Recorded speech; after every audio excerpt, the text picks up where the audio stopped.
The battle within the cabinet to replace Theresa May as Prime Minister has left the UK an unreliable negotiating partner in the Brexit talks, unable to convince the EU that it will stick to any agreement it strikes, a former Irish Prime Minister has said.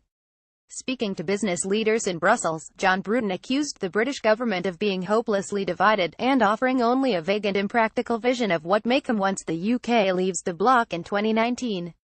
If it got into detail, the disagreement between cabinet members is so deep that the Conservative Party would split and the government would fall, Bruton told the Institute of Directors.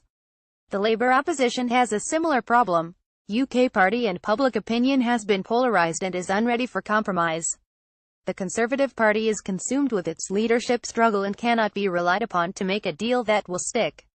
Bruton, who served as Taoiseach from 1994 to 1997, and as the EU's ambassador to the United States from 2004 to 2009, was speaking before a statement by May in the House of Commons in which she is to warn the 27 other member states that the ball is in your court after the concessions offered in her Florence speech, including €20 billion, £17.8 billion to ensure no member states loses out in the 2 years directly after the UK leaves.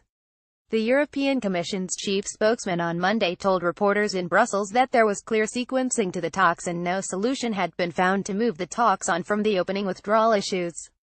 The ball is entirely in the UK's court for the rest to happen, the spokesman said. The EU is refusing to address issues relating to a future trading relationship with the UK until sufficient progress is made on the issues of citizens' rights, the Irish border and, perhaps most problematically, the UK's financial settlement.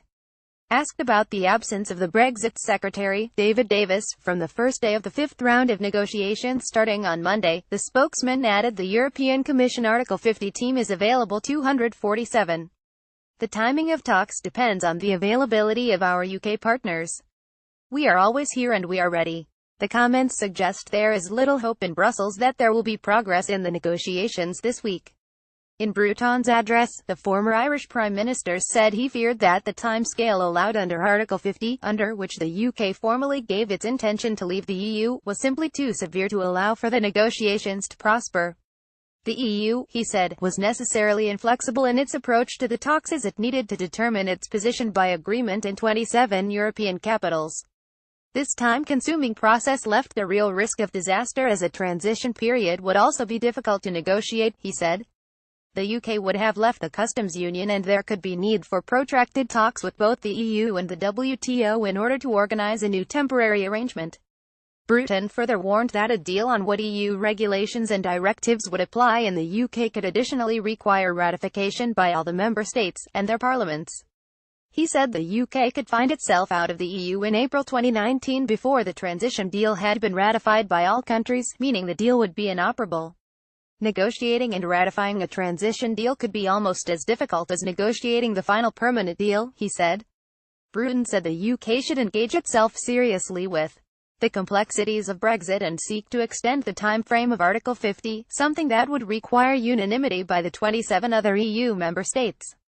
While recognizing this would be politically difficult both for the British government and the EU, Bruton said he feared it could take 6 years at least for an agreement between the two parties to come to fruition, and such an extension may be the only way to avoid the UK leaving without a deal.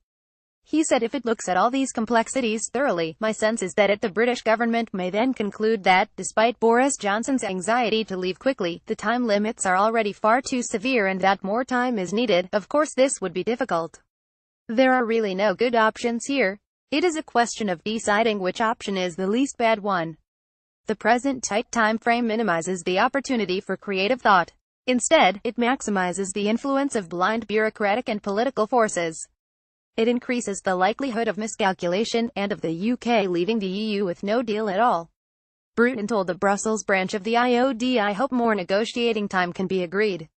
If not, the tempo of the negotiation must be immediately, and dramatically, increased. Unfortunately, there is little sign that the current UK government, the originator of Brexit, sees this at all. Their mind is on other things.